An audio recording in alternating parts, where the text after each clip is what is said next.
blood shall never lose its power, till all the ransomed church of God be saved to sin no more. Be saved to sin no more. Be saved to sin no more. Till all the ransomed church of God be saved to sin no more.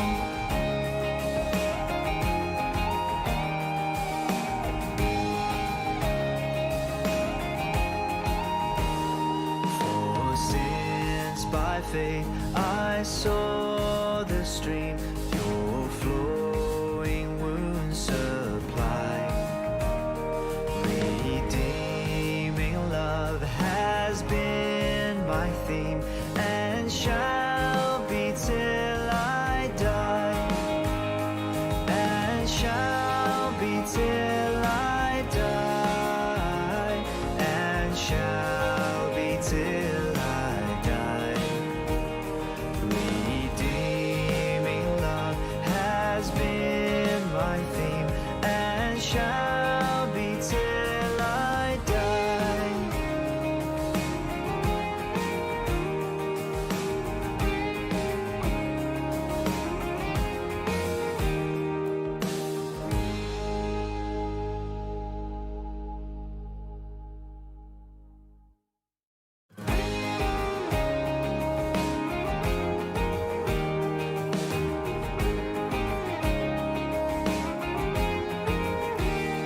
There is a fountain filled with blood drawn from Emmanuel's veins, and sinners plunged beneath that flood lose all their guilty stains, lose all their guilty stains, lose all their guilty stains, and sinners plunged beneath that flood lose all their guilty stains.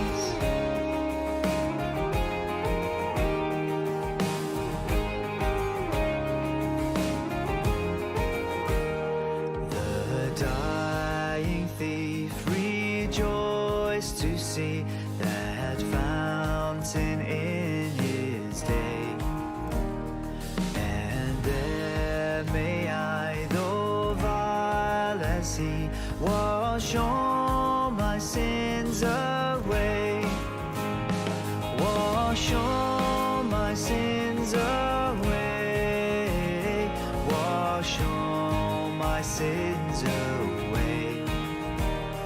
And there may I, though vile as he, wash all my sins away.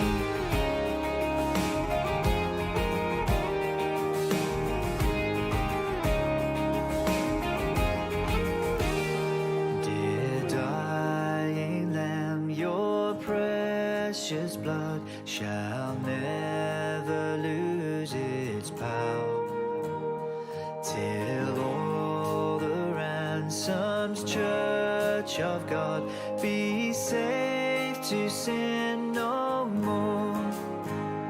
Be saved to sin no more. Be saved to sin no more. Till all the ransomed church of God be saved to sin no more.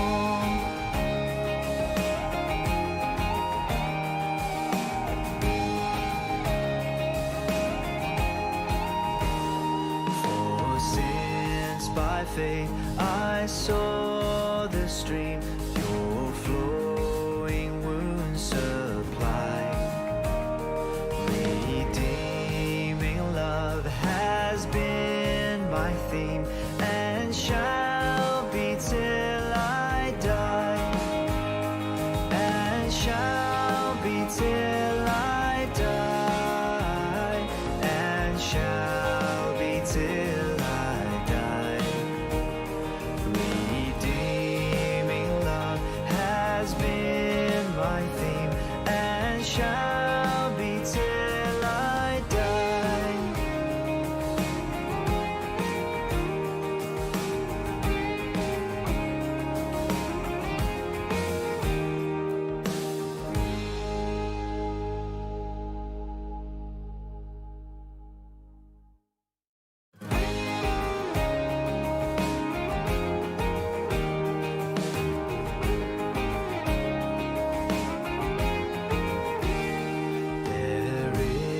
is a fountain filled with blood drawn from Emmanuel's veins, and sinners plunged beneath that flood lose all their guilty stains, lose all their guilty stains, lose all their guilty stains, and sinners plunged beneath that flood lose all their guilty stains.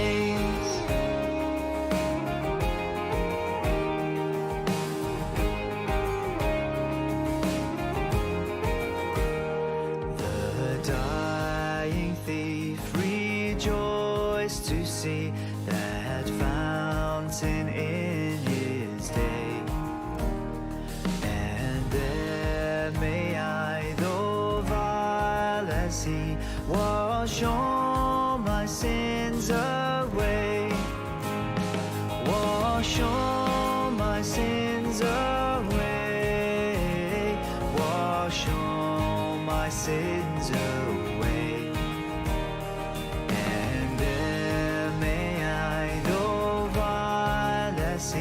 Wash all my sins away.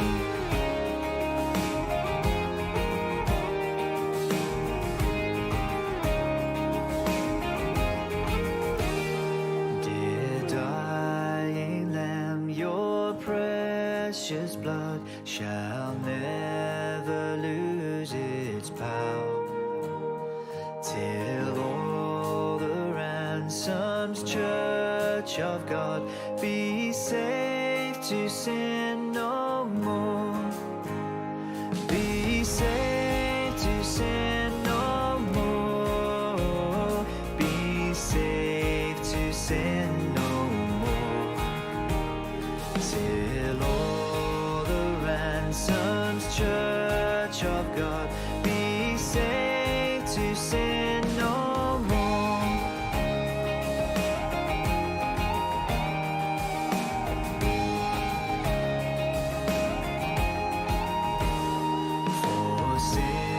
By faith I saw the stream your flowing wounds supply.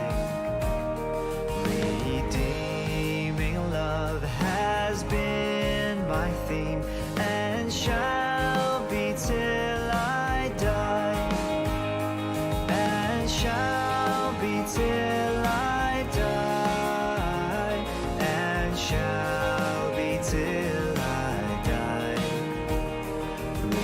Redeeming love has been my theme and shall be till I die.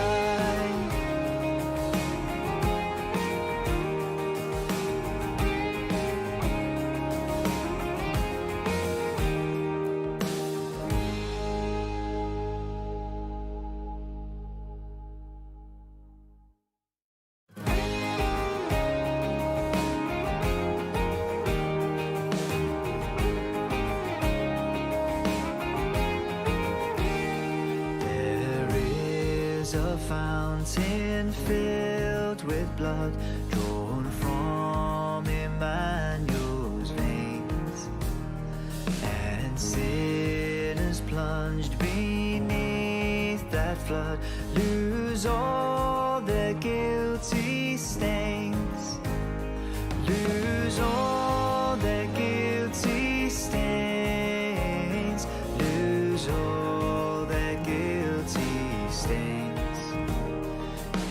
Sinners plunged beneath that flood lose all their guilty stains.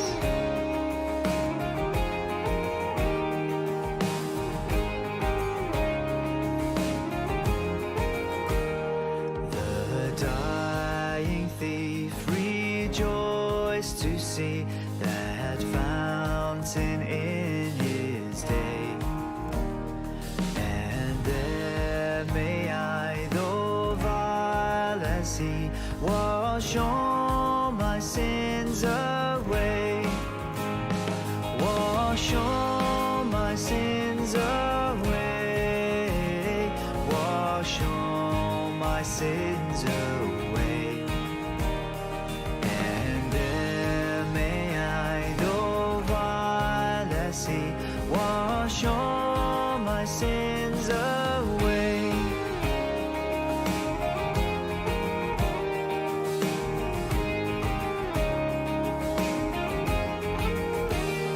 Dear dying Lamb, your precious blood shall never lose its power, till all the ransomed church of God be saved to sin no more. Be saved to sin no more. Be saved to sin no more. Till all the ransomed church of God be saved to sin no more.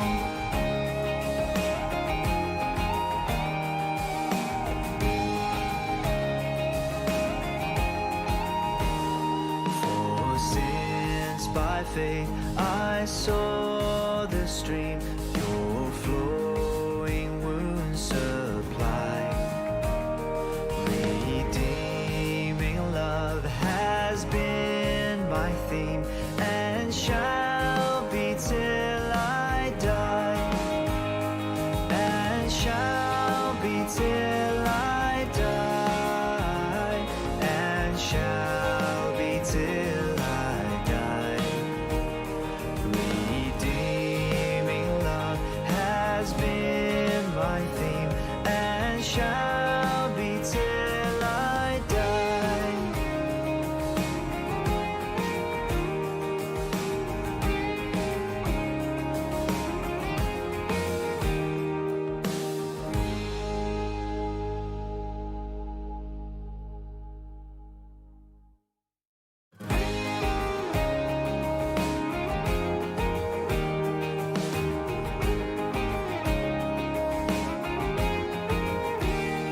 There is a fountain filled with blood drawn from Emmanuel's veins, and sinners plunged beneath that flood lose all their guilty stains, lose all their guilty stains, lose all their guilty stains. And sinners plunged beneath that flood lose all their guilty stains.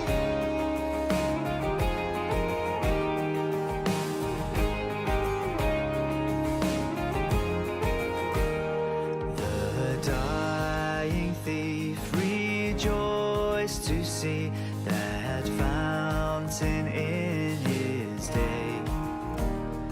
And there may I, though vile as he, wash all my sins away, wash all my sins away, wash all my sins away.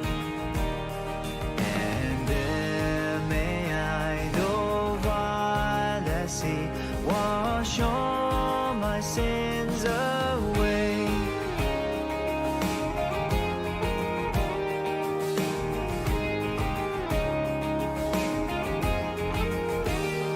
Dear dying Lamb, your precious blood shall never lose its power, till all the ransomed church of God be saved to sin no more. Be saved to sin no more. Be saved to sin no more. Till all the ransomed church of God be saved to sin no more.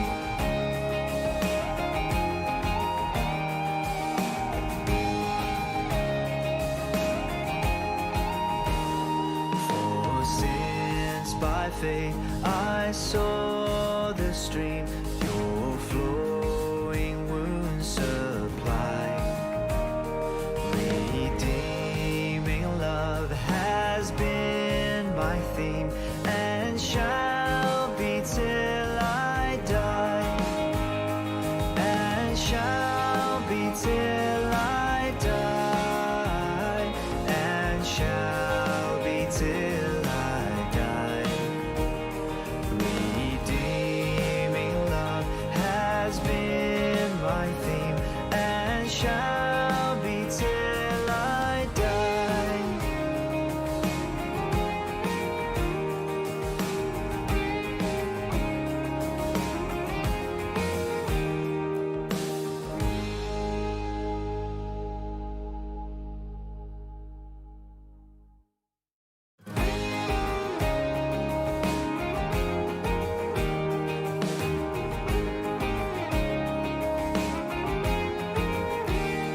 There is a fountain filled with blood drawn from Emmanuel's veins, and sinners plunged beneath that flood lose all their guilty stains, lose all their guilty stains, lose all their guilty stains, and sinners plunged beneath that flood lose all their guilty stains.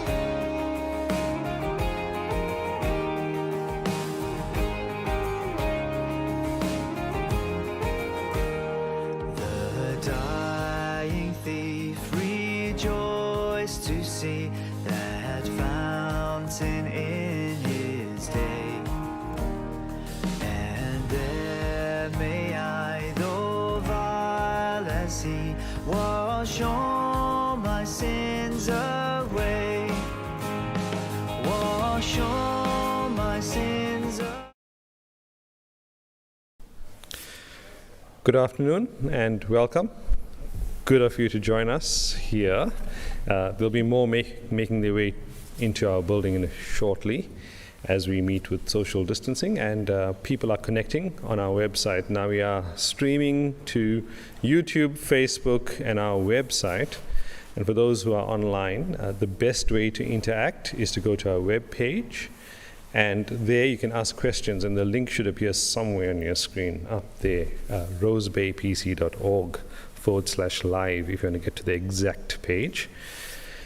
We have the privilege today of tackling this topic of race and racism. Now, it's our intention to have an respectful, honest, and open, and truthful, and constructive discussion, because that's the most useful thing to have. But in approaching this topic, we know that there's a risk. There's a risk that we could be misunderstood, or we could unintentionally offend people. And the intention is not for us to offend anyone, but it's a risk that we need to take to actually have the conversation so we can better tackle these topics. So it's risky, but it's important, and so we're having the conversation. Now, we intended to have a diverse panel on our Q&A slot today, but time and social distancing made it impossible. And we would have especially appreciated to have someone of Aboriginal descent here, but it just wasn't possible given the time and the constraints we had.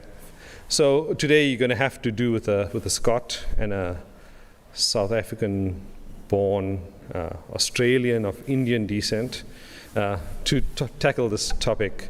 But it doesn't mean that we cannot tackle this topic. Now, the narrative around race is often very simplistic, and I'm hoping today that we would make it a little bit more complicated. For example, I grew up in apartheid South Africa, and I experienced racism there, though not as badly as people who were murdered and tortured and so on. And I came to hear the gospel in a church that largely turned a blind eye to racism. But that's the place where I heard about Christ.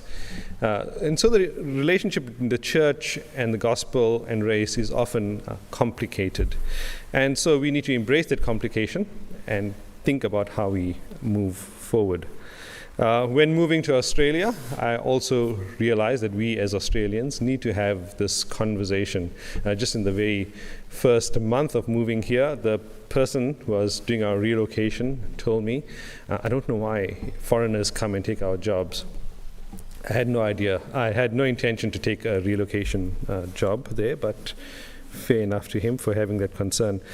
Now, as a Christian, when we approach these topics, we approach it, and even if you're not a Christian, something would resonate with you, that we approach it from people that are flawed. So we don't approach this topic from, well, we are all fine, someone else is the problem. When Jesus came to earth and he taught us what God's law meant, he basically said that we are all murderers because we often hate each other. He said, if you look at someone lustfully, you're an adulterer. So when tackling this topic of race, we should think about what we can do individually, or society, and even as a church to tackle this topic. And I'm privileged today to have David with us, and he's going to come up now as I ask him some questions for him to introduce himself to us. Before he gets to this point here, since we have a camera here, David, tell us a little bit about yourself and what is Third Space and all of those things. Okay. My name is David Robertson. I'm a Scottish Presbyterian minister, but I work now in Sydney. I work for City Bible Forum, setting up this new project called Third Space, which is really a place where people can discuss questions of faith and particularly Christianity, their doubts, their fears, their disbeliefs, and so on, in what we would regard as a safe environment. And regarding your time in Australia during this period, what has been the most amusing thing you've observed? The most amusing thing? Yeah. A South African Indian Presbyterian minister? No. That wasn't a racist comment, sorry. That's a dig at Presbyterians. I don't know. Some of the rather vain attempt to observe social distancing in Chatswood, that's probably about the funniest thing I've seen. Yeah, it just didn't work. I'll let you go on with the talk, yeah. And we look forward to hearing from you. And those are online. Remember to ask your questions. Okay.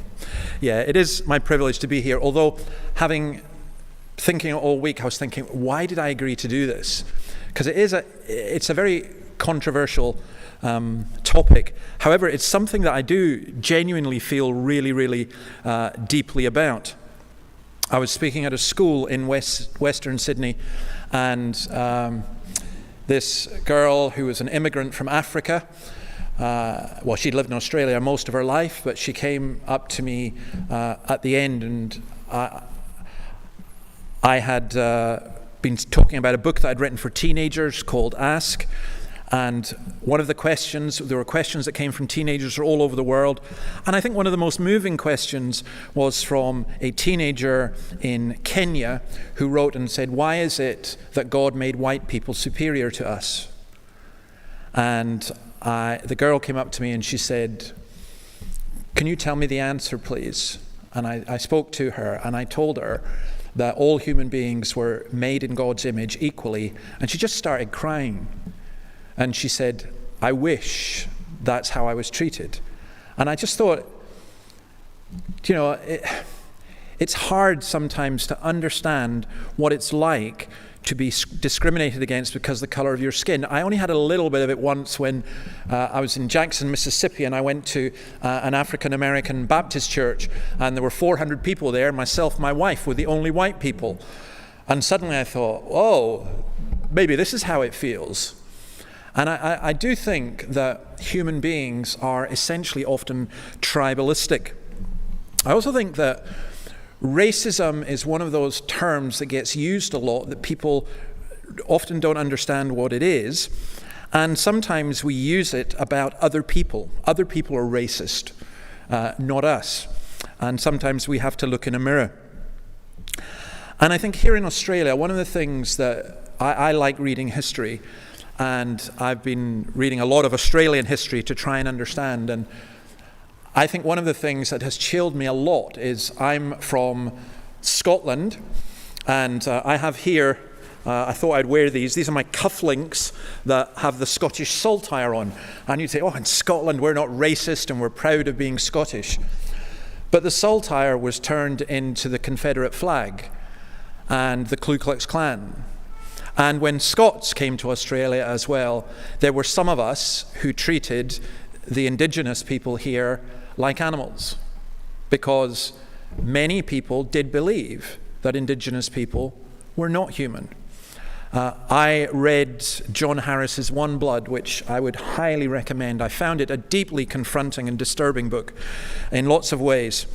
But he says this, amongst many, I have hundreds of quotes from that book. I just think it's a brilliant book. The book, it looks at how Christianity impacted indigenous people for the past 200 years.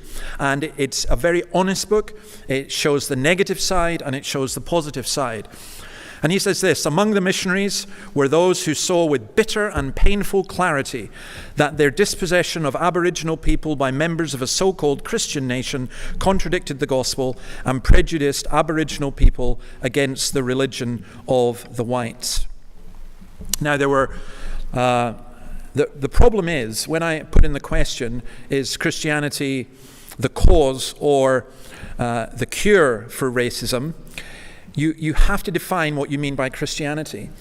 And many of the people who came to Australia, including a boatload from my own city, Dundee, were, how shall we say it, criminals.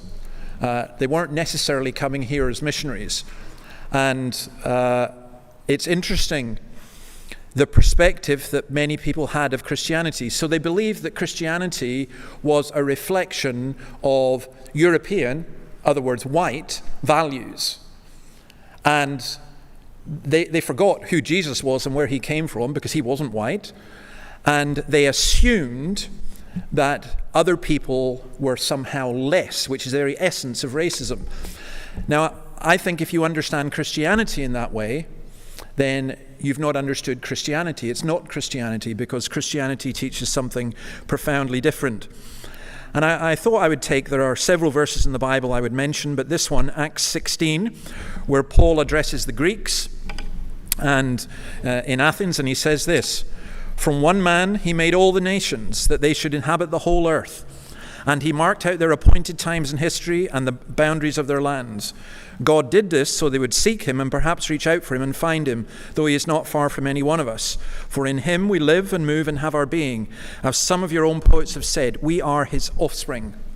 Now, what is fascinating about that is, if you're looking at a basis for equality between races, and by the way, I would regard the whole idea of race as itself unbiblical. I think there is one human race, and I do think the concept of races is in effect a human construct, even a social construct.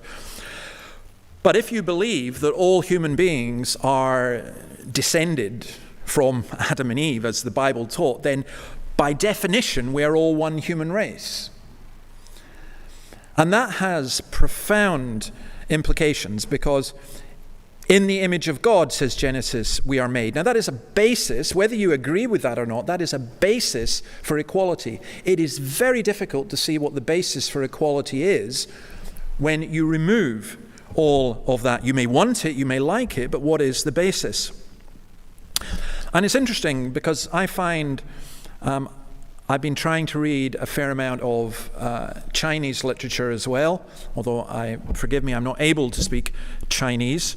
That's where I hope for the gift of tongues. And I've also been reading, as I said, a fair amount about indigenous history here, and also some African things. And what I find really, really interesting is that it's my view that in general in history, you'll find if you go back deep enough, if you go beyond Confucius in China, for example, or if you look at the indigenous history here, that people did believe that there was one creator. They weren't naturally polytheists. It seems as though that people were monotheists, then moved to become polytheists, and then as Judaism, Christianity, Zoroastrianism, and Islam came along, moved back to being monotheists again.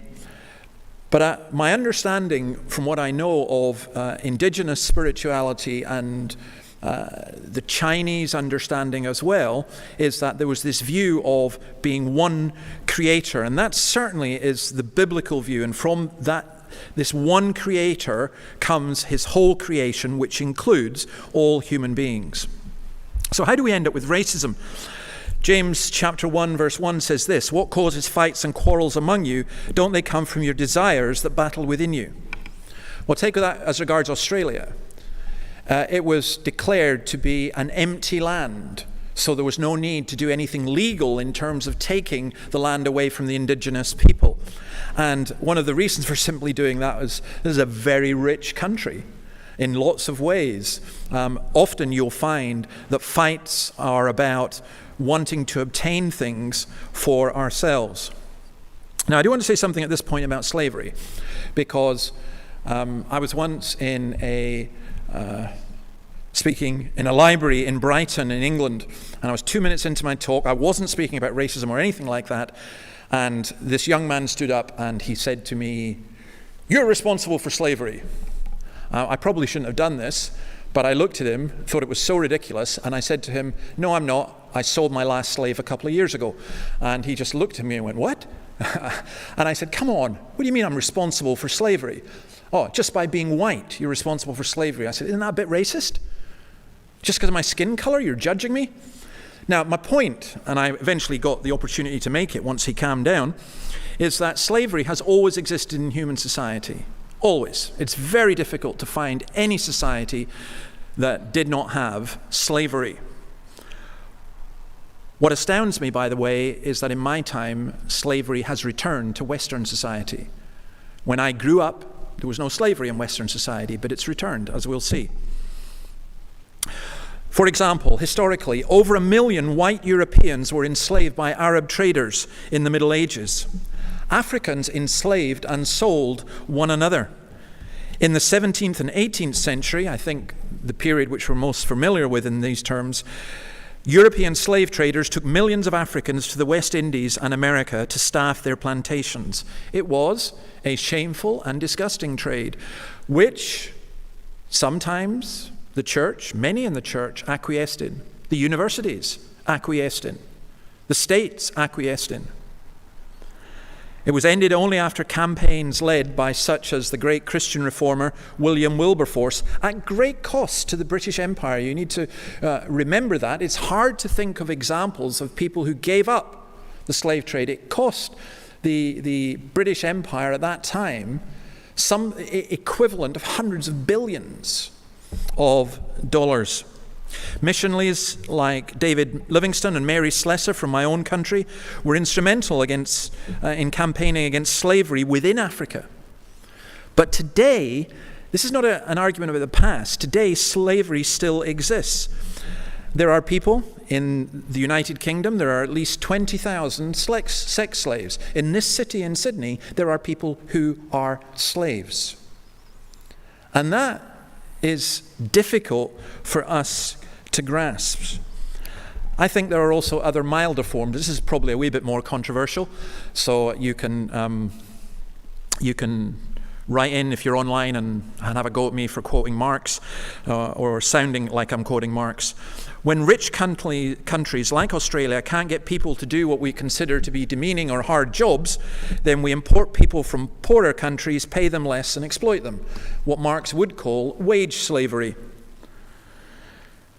But it has to be said that I think the people who suffer most from racism do tend to be those of African origin in many different cultures in China, in the West, and elsewhere.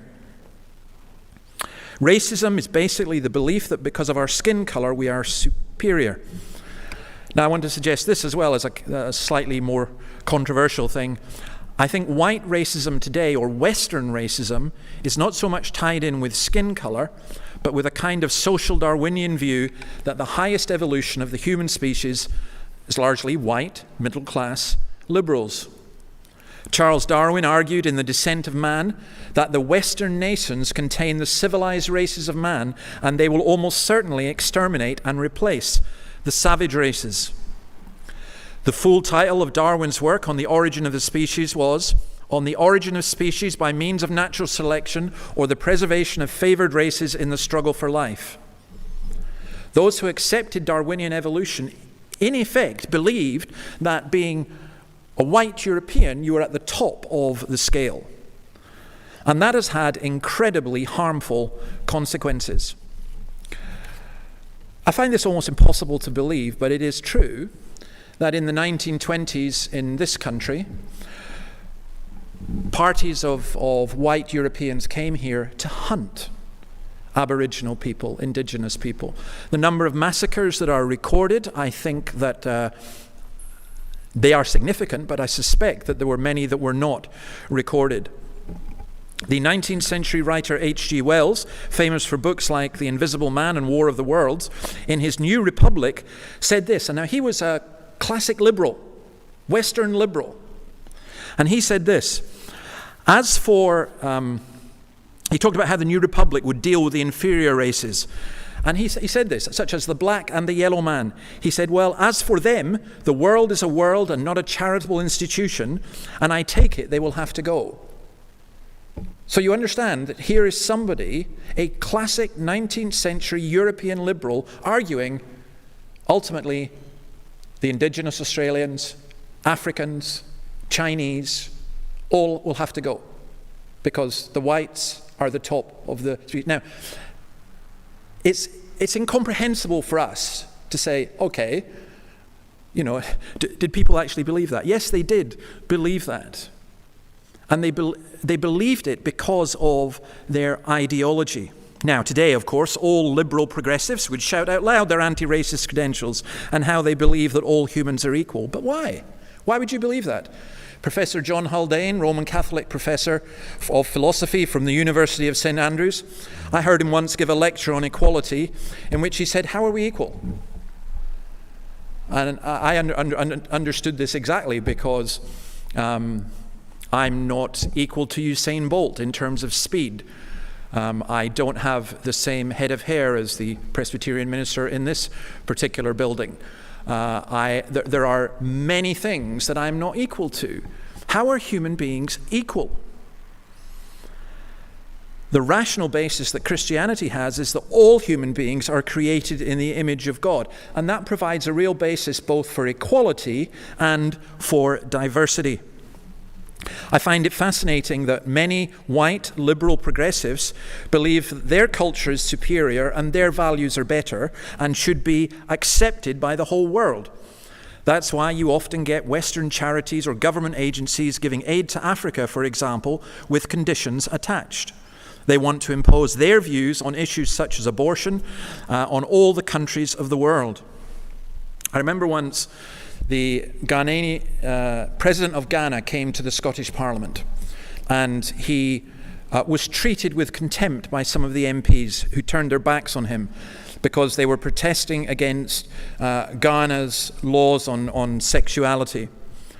And I wrote a piece defending him and saying that it was wrong for us to make that kind of judgment. And I got a letter from the Ghanaian ambassador saying, it was a very heartfelt letter saying, thank you very much. And he said, do you know that Ghana is probably the 7th largest, or is going to be the 7th largest economy in the world? We're trying to build our country along biblical lines. And he said, in Western countries, they treat us as backward. And I think that's true. I think that happens a lot. It's funny, I would say, as regards myself, that I probably grew up with that attitude a little bit. I probably, it's hard for me to think of the Chinese as backward, but you'd say, oh, well, the country's not as advanced. And sometimes you'll see people who come from my background who will go to South Korea or somewhere and go, wow, okay, they're so far ahead of us. And you see the different attitudes that people can have that come in. I wonder if one of the things that will have to happen in the church is for those of us who come from a background where the church, the European church, has been considered to be, as it was for a long time, the center of the Christian world, we'll have to come to recognize that in the 21st century, it will not be America, it will not be Europe, it will be Africa, and it will be Asia that will be the heart of Christianity. I hope Australia as well. I hope that here in Australia we will realize that we have a lot to learn from the indigenous people here and not be patronizing. I think a lot of anti-racism stuff, by the way, is patronizing. I think there is a lot to learn from people of different cultures. Now, partly tied in with that is what I would call the biblical teaching or doctrine of salvation. Revelation 5:9-10. They sang a new song saying, "Worthy are you to take the scroll and to open its seals, for you were slain. And by your blood you ransomed people for God from every tribe and language and people and nation. And you've made them a kingdom and priests to our God, and they shall reign on the earth." I once visited a man who was attending my church, who was actually a member in the church, and he came out with this astonishing phrase, and please forgive the language, I won't use the swear words, but he said, "I hate Pakis." I said, "I beg your pardon?" He said, "I work in a social security office and there's a lot of Pakistanis come in and so on." And he said, "I just don't want anything to do with them." I said, "I'm sorry, sir, but you can't be part of the church." He said, "Well, why not?" I said, "Because you'd be really unhappy in heaven. Because it's going to be full of people who are different colors and backgrounds and everything. Jesus died for them all." And he looked at me and he said, "Are you being serious?" I said, "I'm being totally serious. I do not want you in this church until you recognize that that's a sin. You certainly cannot be a member in the church. You can come and hear about your sin if you want." And he was furious at me. He left. It wasn't great because we had a church of 7 people and take him away and his family, and there wasn't many of us left. But I'm sorry, that's just the way it is. There's something that I see in Christianity which is very, very different in that regard. I have a friend who is a very militant atheist, and his wife became a Christian. It's a bit annoying for him, really. Anyway, he came to see me one time and said, "David, I hate everything you teach. I hate it. But I love what you've got." I said, "What do you mean?" He says, "I come to your church," and he said, "there's like 20 different nationalities here, and there's all different parts of society." And I think the church has got this wrong, by the way, when we've based churches on particular races or cultures. I go and sometimes speak at Scots Presbyterian. I'm really, really glad that it's not full of Scottish people, which it used to be. In fact, half the congregation are Chinese or Malaysian. And I think that's wonderful. Because the Christian church is not to be one ethnic group. And yet sometimes we have done that. And that's where when you're talking about South Africa, that was wrong when the church went along with that. And sometimes even encouraged it. It was just wrong. Biblically, it was wrong. It was theologically wrong. And I think there's another aspect here, a biblical doctrine of justice. Deuteronomy 16:20. "Follow justice and justice alone, so that you may live and possess the land the Lord your God is giving you." Justice, people often talk about justice. You go on, if you were to go on a BLM march, people talk about justice. I want to say, well, what is justice? What do you mean by justice? And I actually don't think that our society has any concept of justice without Christianity. I speak quite a lot at a lawyers' fellowship, and I keep challenging them on this. Where do you get your law from? How do we understand what law is? What is justice? My argument would very simply be, if there is not a God of justice, then how can you have justice? Justice then just becomes a social construct in which the rich and powerful determine what justice is. So, if you were in Weimar Germany in the 1930s, the state could tell you that Jews were lesser human beings and could be killed and could be locked up. And if that's what the state said, where was the justice in it? And it's the same if you were in a country which approved racial segregation, or if you're in a country which justified some form of apartheid. And by the way, again, I'm so shocked in my lifetime. I grew up, when I went to university, campaigning against apartheid, and last week I saw left-wing progressives in Seattle setting up an area which said blacks only. Extraordinary. It's in South Africa we saw that. This is progressives saying that. It happened down in the University of Melbourne. I'm sorry, but any discrimination on the basis of skin color is wrong. People used to say to me, well, if your daughter came home with somebody from a different skin color, with an African, would you be upset with that?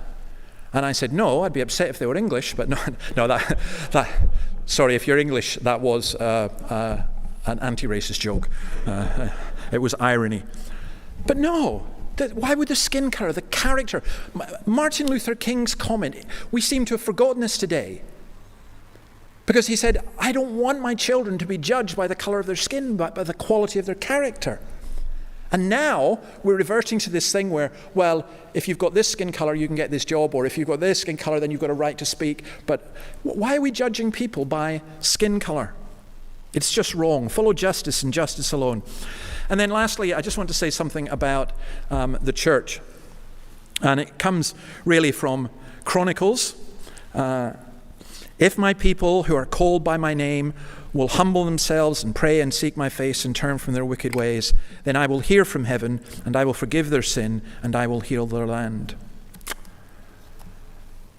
I heard somebody say, I thought it was very interesting, when we had the bushfires. Remember them? Long time ago. Lots of things happened since then.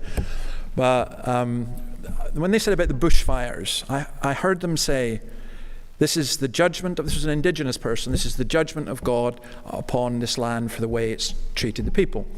I thought that's very interesting. They were taken seriously.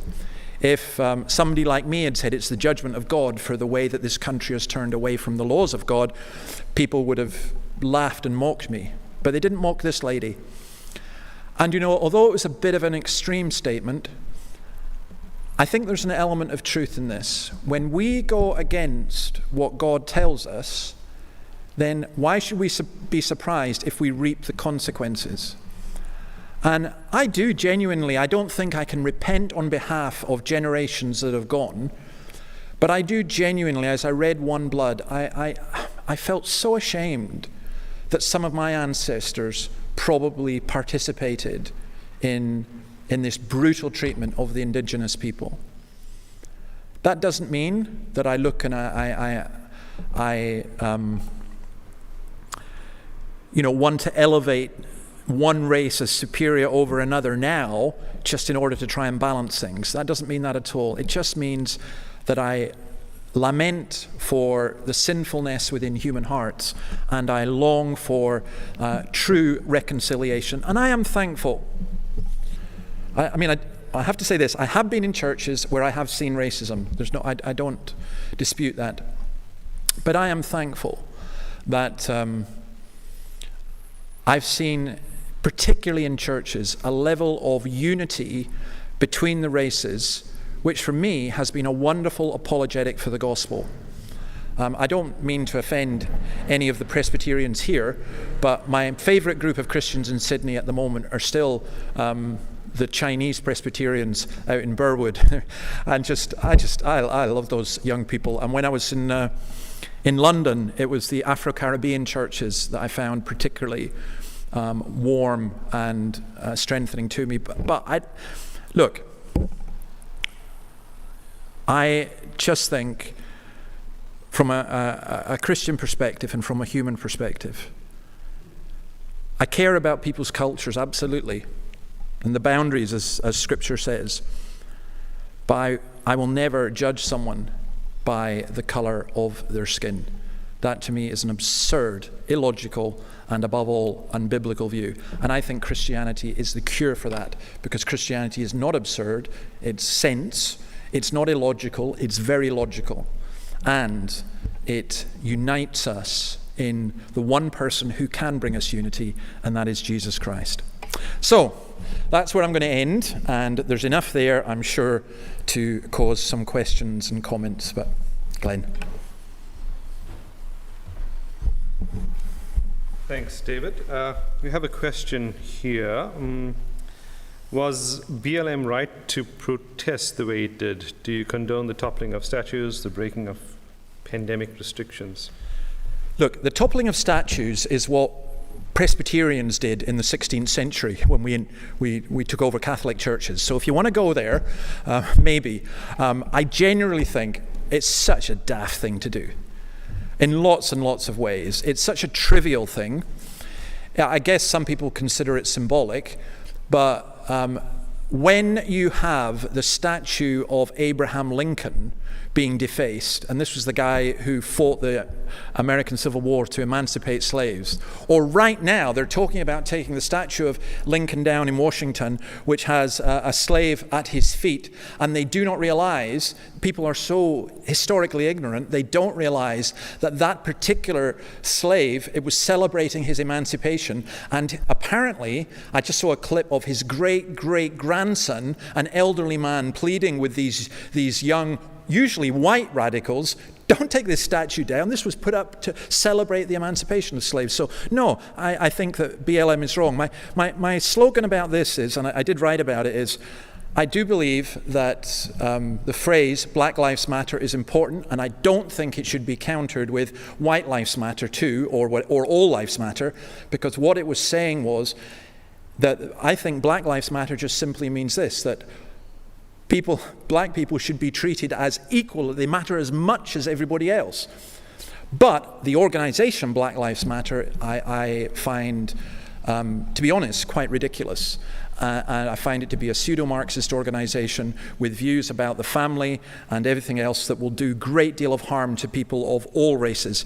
So for me right now, the current issue is very, very confused with many, many different viewpoints. I approach this with a specifically Christian viewpoint, and I find the organization, not the slogan, but the organization Black Lives Matter, to actually be quite harmful.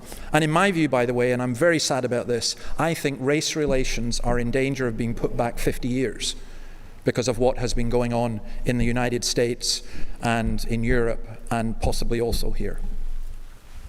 Thanks. The other questions on the screen there. How does Christianity's answer to race, racism, and racial justice differ to those of other religions and ideologies? Wow, okay. How long have you got? Let me put it simply. I think in theory, Islam would be largely the same. I say in theory because in practice I don't think it is. And I think where you're most likely to get slavery nowadays is in Islamic nations. That's one problem. I think as regards Hinduism, the caste system is, for me, although socially it's not necessarily tied in with race, I think it becomes tied in with race. So I think that... and I think there are forms of Christianity which at times can be racist. I don't accept them as Christianity, but I think when you get far-right organizations talking about being Christian, I'm extremely wary of that. The reason I think that Christianity works is not just because of creation, all being made in the image of God, but also because of Christ, who died for people of every different race. And I think that's unique in that sense. I cannot, if I went as a missionary, I had a friend, I say friend, he's not a friend, a man called Eiley Burns in the 19th century, I'm not that old, who went to China, and together with Hudson Taylor, they were radical in Western European terms because they didn't stay in a white compound. They learnt Chinese, they learnt Mandarin and Cantonese and other Chinese dialects. And they did not teach Jesus as the white man. They taught him as the Son of God, Palestinian, so he wouldn't have been white anyway. And I think you'll find that Jesus appeals to all different groups and tribes. I mean, I remember my parents came back from South Africa once, and they had a kind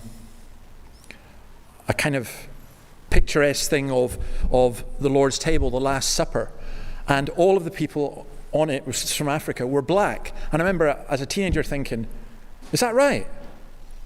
And then I realized it wasn't right, but neither was the one that we had of everyone being white. That they probably actually would have been in between. They're basically Palestinian Jews. So I think that the big difference in this is some would share the doctrine of creation, but I think it's the doctrine of salvation with Christ dying for all people that's significant. Thanks, David. And you're welcome to ask questions from those who are here as well. And while you're thinking of a question, I'll ask one that's on the screen. With globalization and mixed marriages, are we seeing a redefinition of race along the lines of social class? Wow. Okay. Wow. Yeah. I think there's always been mixed marriages, although maybe more so now. But I'm not sure. What worries me in what's going on in the West is now identitarian politics, where we're now identifying ourselves in terms of things like skin color. But it may be true that what divides people in reality more is social class. So that wouldn't matter what skin color you are, if you're part of the globalized community that jets from city to city, though not just now, then perhaps you have more in common with other, maybe a middle class white person in London has more in common with a middle-class Chinese person in Hong Kong or a middle-class African person in Nairobi. Maybe that's true. I don't know. But I think again, from the Christian perspective, we must not allow... I think class is actually probably more invidious than race. And I find it ironic that a lot of the people who claim to be anti-racist are very wealthy people. And I think the division between them and others is perhaps even more significant. But that's another issue, but thanks for raising it. Are there any questions here? What do you think? There's another one there. Christianity seems to be exclusive, believes that every other religion goes to hell. Does that make it... Does that mean Christianity racist? Oh, no. Well, no. Christianity is not racist in that sense, because we're not saying like white people go to hell, or you're because of your race you're going to heaven. I mean, I did used to think that heaven was populated entirely by Scottish people, but if you've been to Scotland, you realise that would not make it heaven; it would make it the other place. Look.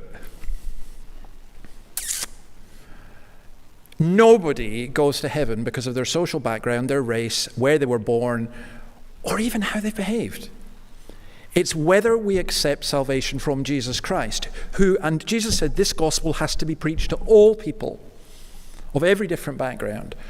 So ironically, the question is implying one thing. I think what the Bible teaches is precisely the opposite. Christianity does not discriminate on the basis of race.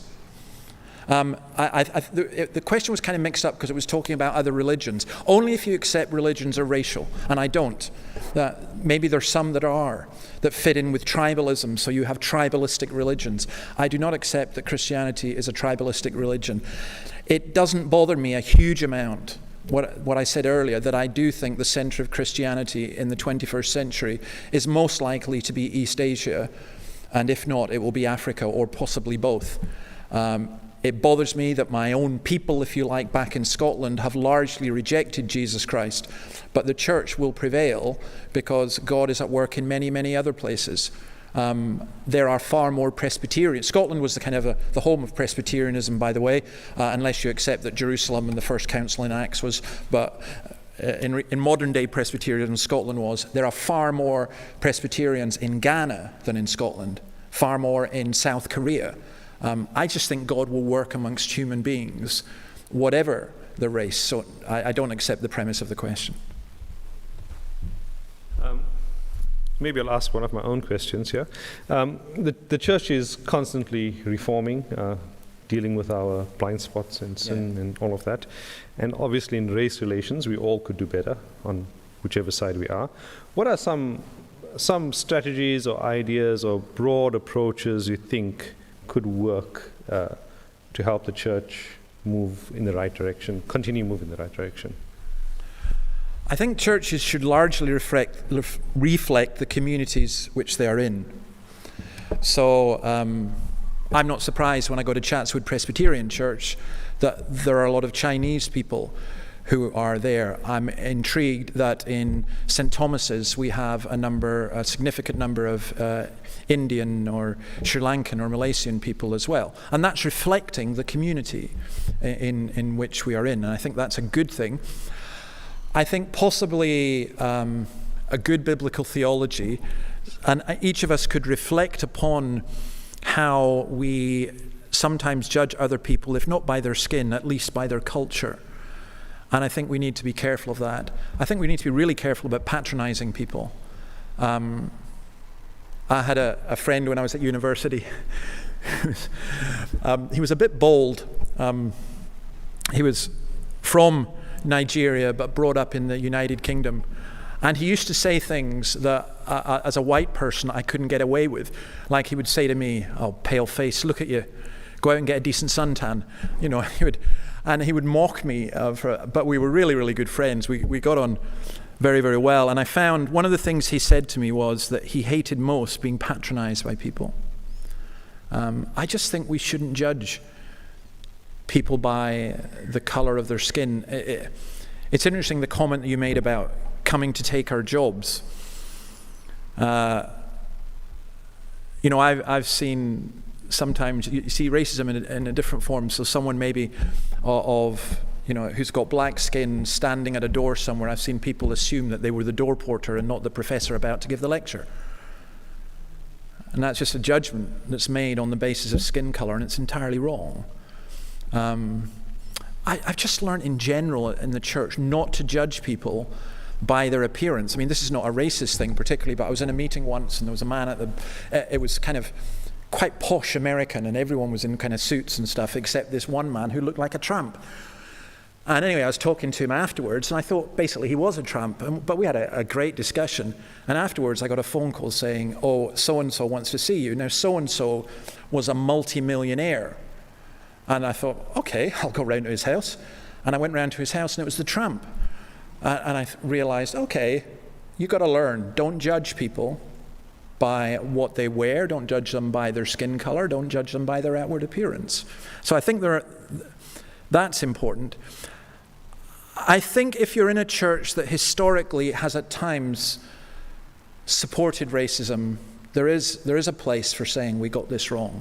And we apologize. My own church, the Free Church of Scotland in the 19th century, for a while accepted money from people who were slave traders in the South. Now, it's a different time, different criteria and so on, but there was a very famous freed slave called Frederick Douglass who came round, and he preached in several of our churches, "Send back the money." And my own particular congregation became a center of again, of course I wasn't around in 1843, but did support Douglass in his claims. But maybe that's something that we could do. Yeah, sure. Can we give you the microphone so that they can pick it up? Yeah. So. Can you hear that? I was just wondering, do you think there's any problem with people apologising for things that they didn't do? Yeah, apologising for things they didn't do. Yes, I do think there's enormous. I hate people apologising for what they didn't do on behalf of others, because why does that make any sense? I mean, I was brought up in the Highlands of Scotland. I was minister in an area called Sutherland, which had been cleared. In other words, the peasants had been cleared off the land by the Duke of Sutherland. And there's a big monument, and if any statue was to come down, I would want that one to come down, although now I think it should stay there as a testimony to his cruelty. And it did cross my mind that I would like the current Duchess of Sutherland, who's one of the richest people in Britain, to apologise for what her ancestor did. And there may be some scope in that. But overall, I don't think I should take credit for what my ancestors did, and I don't think I should take blame for what they did, but I should reflect upon the fact that they are part of who I am, and therefore there has to be an element of a degree of sorrow. That, I mean, I did put on my Psalter. I'm very proud of the Scottish Psalter, but I also recognize that it's been misused.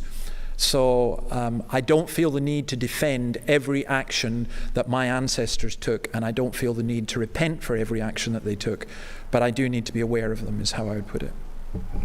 Thank you. It's a good question. There's a question here on redress. How far should racism be redressed? Change the names of music bands and products and so on. But I think you can probably answer the question more broader as well, because redress is probably a complicated thing. Well, redress is extremely complicated. So what do you want to do? So let's, redress for things that happened 200 years ago. Well, what about 1,000 years ago? The Germans invaded Britain, or whatever, the Saxons. What about the Romans? They massacred, the Italians murdered lots of French people.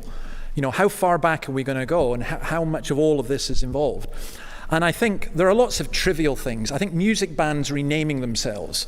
The Dixie Chicks are now just going to call themselves the Chicks. Well, I think, as a feminist, that's misogynistic. So I just think they should call themselves nothing. And it's just absurd. In fact, that has more in common with the Cultural Revolution of Mao than it has with a Western liberal, I would hope, proper progressive attitude. It's like people saying, we're going to do this to show how good we are, and I think that really is appalling. Changing the names of cereals. Basically, I reckon I could find offence in almost anything. That, Rose Bay, there's got to be something wrong with Rose, or Rose did something, or whatever. There's got to be, we have to stop this, we have to stop that. And if you go back far enough, I think you'll find that there were lots of divisions and massacres and so on amongst indigenous people as well. This idea that there was some pure paradise that was spoilt by white people who came, no, that's not true. It wasn't pure either. That's the radical teaching of the Bible, is that every race has sin, and there are problems and difficulties in every situation. We don't accept that. I do think, the redress thing, I think ultimately God will sort everything out on the day of judgment. I think if you start doing it just now, it doesn't become redress, it becomes revenge, and it becomes the rich and powerful, again, taking largely from other people. So I'd be very wary of it. Are there any questions? Raja.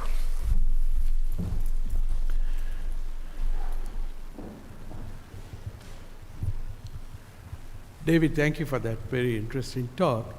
From the nature of your talk, it appeared to me as though racism is defined by differences in the color of the skin. Yeah. Is there then a difference between racism and ethnicism? Racism, and sorry, what was that? And ethnicism. Ethnicism, yeah. Yeah, because, so for example, I think that's actually a really, really important question, because,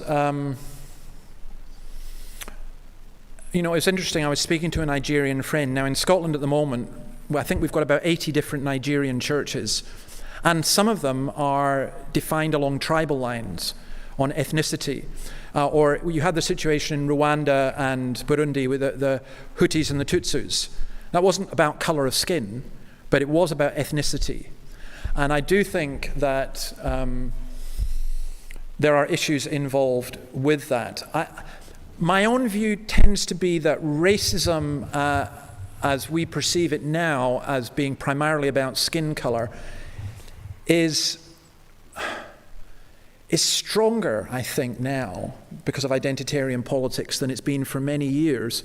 But the notion of ethnic divisions is very clear. And I would go further than that. I would talk about tribalism. Now, in Scotland, we think if you're from the next village, you're from a different country. Or we did. That's the essence of tribalism. And it's good to have a sense of identity and a sense of place, but tribalism can go wrong. So I'm not saying that Sydney people and Melbournians are different nations, But I do find it remarkably easy to upset somebody from Melbourne by mentioning how much better the coffee is in Sydney. And, you know, that's a kind of jokey ethnic rivalry.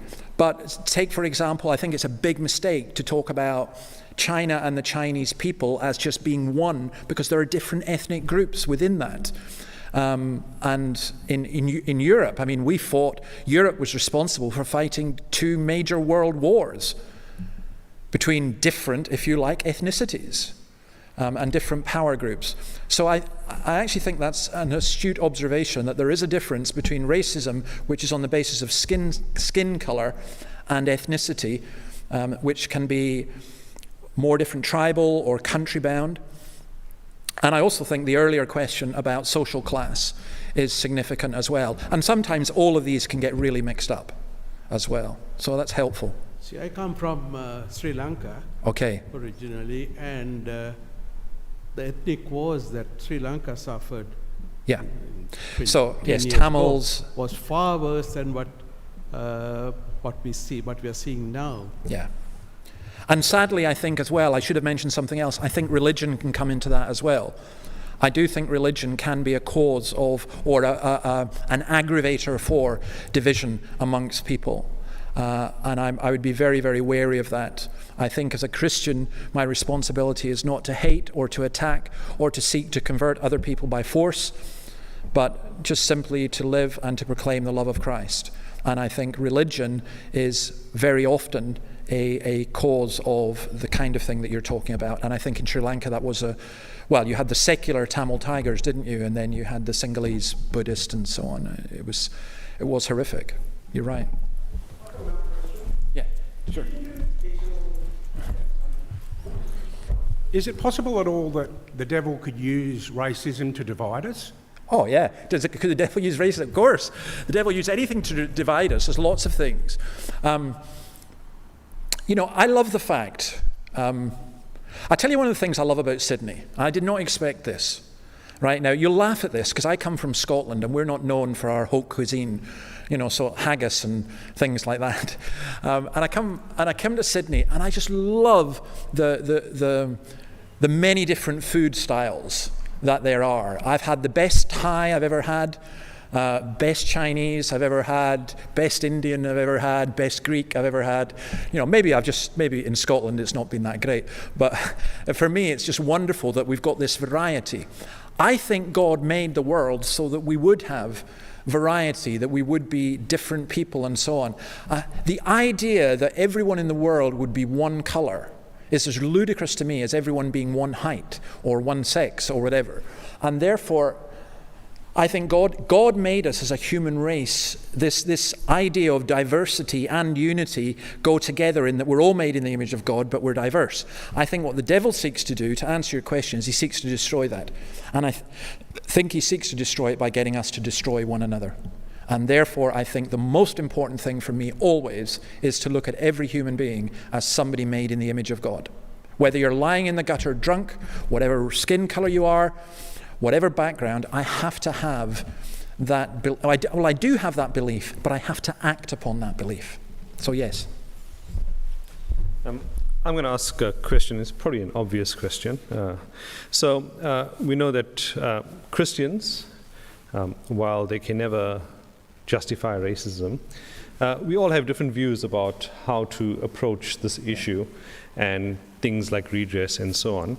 So when you speak up here, do you represent the view of all Christians, or do you admire other people's views that have a different approach to you? I'm so tempted. I represent the views of all sane Christians. So sorry, no, honestly, sorry, that was Scottish humour. No, look, I don't. I think about these things myself. I think out loud. I think when I say what the Word of God says, that should be the view of all Christians. There are applications, like, for example, the question of redress, that I could be wrong on that. You know, that's my wife often tells me that I'm wrong. I don't believe her, but apparently that may even be possible at some points. I could be wrong on that, and I have been wrong on many things, and I've been open to persuasion on many things. Yeah. Do you mind if I just shoot through some of these questions? Just because I think since people have put them in. Do you think that the church's general passivity towards racism in the modern era has led to the rise in popularity of BLM? No, I don't actually. I don't really think the church has been that passive. I think it's been largely weak and ineffective because I think the church in general has turned away from the gospel and has lost the basis. I think the rise of BLM is much more to do with identity politics and mass confusion in Western society, and probably a lot of it for me is imported from America as well, because there are particular issues involved in racism there. What do you think the church can do to tackle racism in society other than preach the gospel? Well, preach the gospel is about the number one thing you can do to tackle racism, because not only should you preach the gospel, but you should live the gospel. And if you live the gospel, you cannot be a racist, and you cannot tolerate racism, and you cannot put up with racism. There's a wonderful Clint Eastwood film called Gran Torino. Okay, when I say wonderful, I realize I'm online as well. There are certain warnings that come with it. You know, the language is not great, and there's a lot of violence.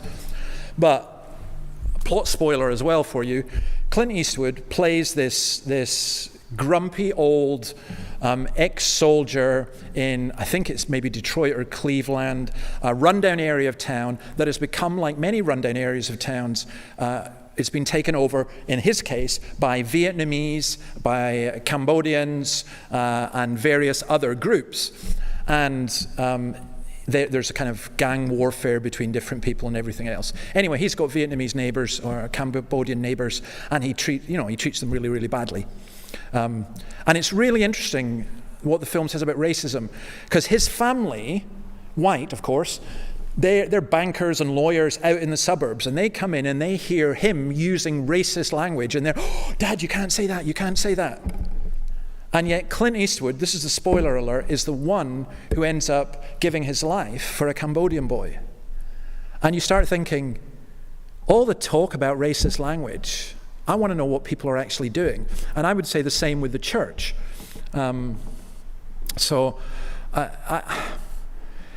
We live the gospel. That's what I would say.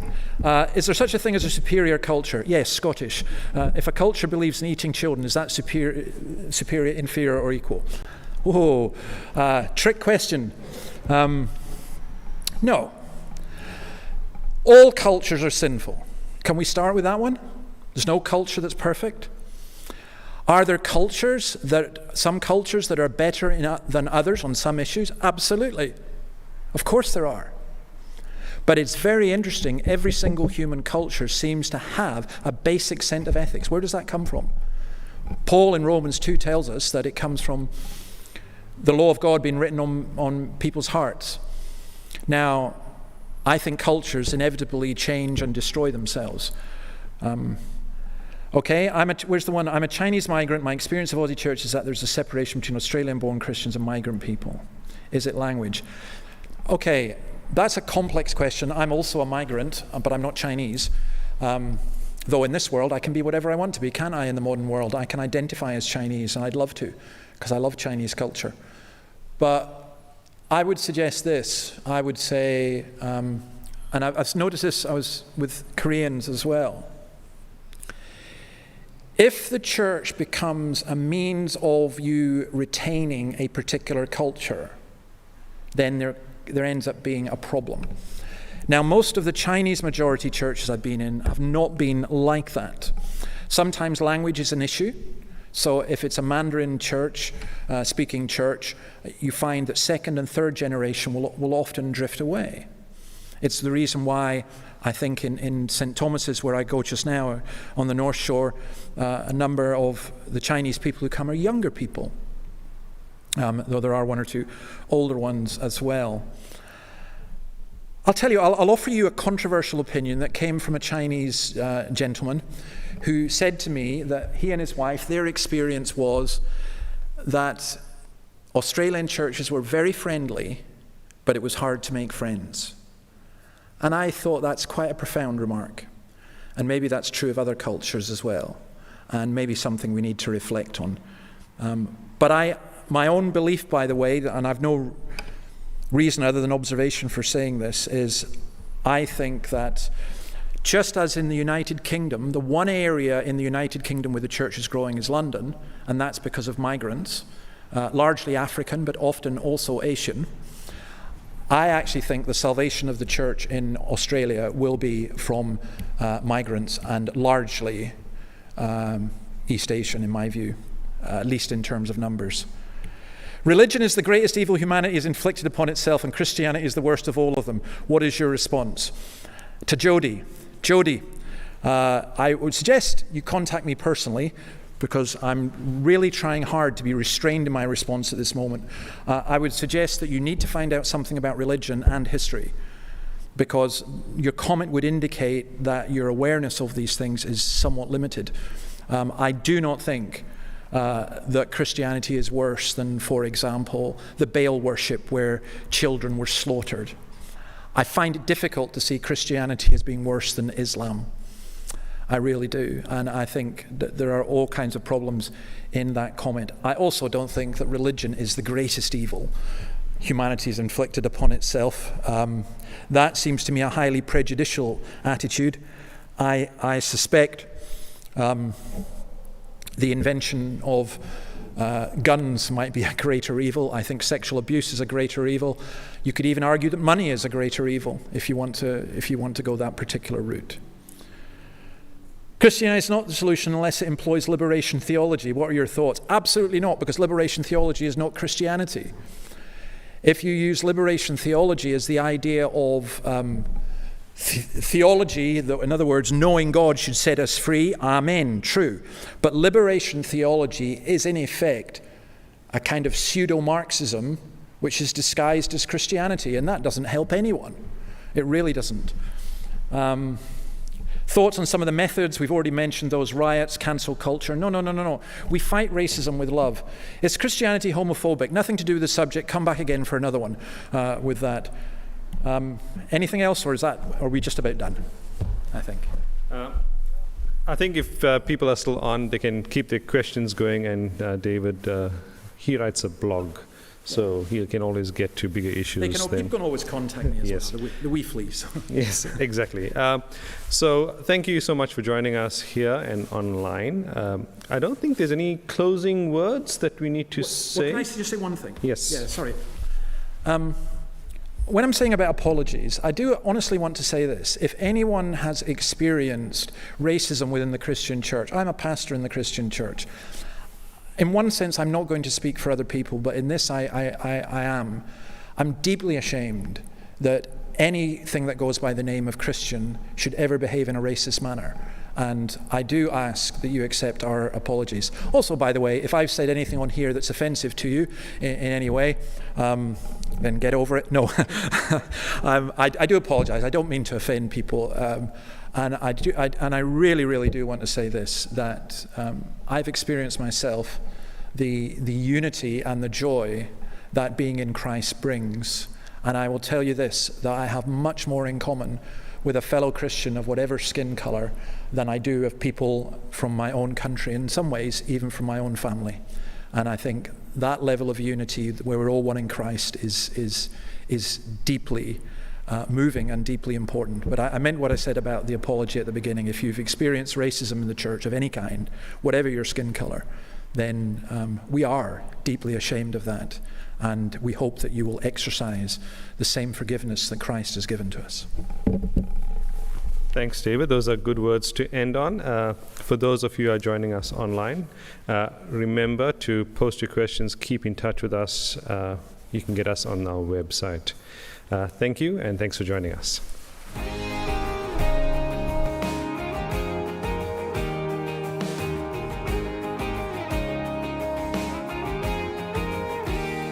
There is a fountain filled with blood drawn from Emmanuel's veins, and sinners plunged beneath that flood lose all their guilty stains, lose all